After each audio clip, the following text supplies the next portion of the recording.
దేవుణ్ణి ఆమె సంపాదించుకుంది. ఆ సమయంలో ఈమెకు వచ్చిన వార్త ఏంటంటే, నీ కుమార్తె చనిపోయింది అని చెప్పి వార్త వచ్చింది. ఎలా ఉంటుందండి? ఊరంతా ఏమంటారండి? భర్త ఏమంటాడండి? బంధువులు ఏమంటారు? అత్తమామలు ఏమంటారు? మనిషి ఏం చేస్తుంది? ఎక్కడా చెక్కు చెదరలేదు. అలా బయలుదేరింది, ఇంటికి వచ్చింది, కుమార్తెని దగ్గరే తీసుకుంది, ఏడుస్తుంది, ఆమెలోకి ప్రాణం వచ్చింది.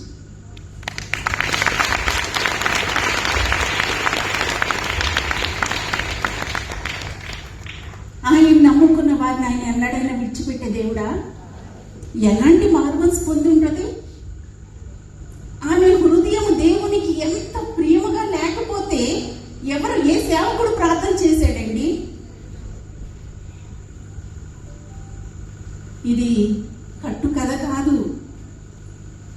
ఎవరో చేసిన అద్భుతం కాదు. అటువంటి రీతిలో మన యొక్క జీవితము ఆయనకి ప్రియముగా మార్చబడాలి. అందుకు ఇక్కడికి వచ్చాం. మరి ఈ శ్రేష్టమైన సమయాన్ని ఎంతవరకు మనం సద్వినియోగపరుచుకుంటున్నామో, మన హృదయంలో ఉన్నటువంటి చెత్తంతటిని తీసివేసి పారవేసి ఆయన్ని మన గుండెల నిండా చేర్చుకొని మనము ఇక్కడి నుండి వెళితే మనకి, మన కుటుంబానికి, మన గ్రామానికి ఎంత ఆశీర్వాదాన్ని మనం సంపాదించుకుంటాము.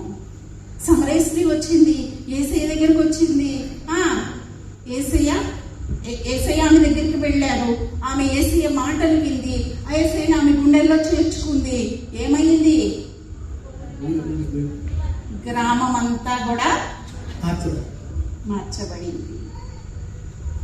మన మార్పు ఇప్పుడు అక్కడి నుంచి లైట్ వస్తుంది, ఒక డాట్ లాగా వస్తుందా? కొంత ప్లేస్ ని అది ఇలా ఆక్యుపై చేసి ఇస్తుందా? అవునా? కొంత ఫోకస్ అది వచ్చి కొంత ప్లేస్ వరకు దాని వెలుగుని ఇస్తుంది, అంత ప్రకాశిస్తుంది. ఇప్పుడు ఒక టవర్ ఉంది, ఆ టవర్ దగ్గర నుంచి సిగ్నల్ కొన్ని కిలోమీటర్ల వరకు వెళ్తుంది కదా? అవునా కదా? కొన్ని కిలోమీటర్లు పెడుతుంది ఆ సిగ్నల్. ఒక చోట టవర్ పెడితే ఆ ఏరియా మొత్తం కూడా సిగ్నల్ వస్తుంది. అవును కదా? ఒక చోట పవర్ సప్లై చేస్తుంటే అక్కడి నుంచి ఎంతో దూరం అది వస్తుంది, ఎంతో మందికి అది ఉపయోగకరంగా ఉంటుంది. దేవుణ్ణి మన హృదయంలో యథార్థమైనటువంటి రీతిలో మనం అంగీకరించినప్పుడు, మన హృదయంలో పాపము లేనప్పుడు, మనము కూడా ఒక సెల్ టవర్ కన్నా పవర్ఫుల్ గా మనం దేవుని కోసం నిలబడాలి.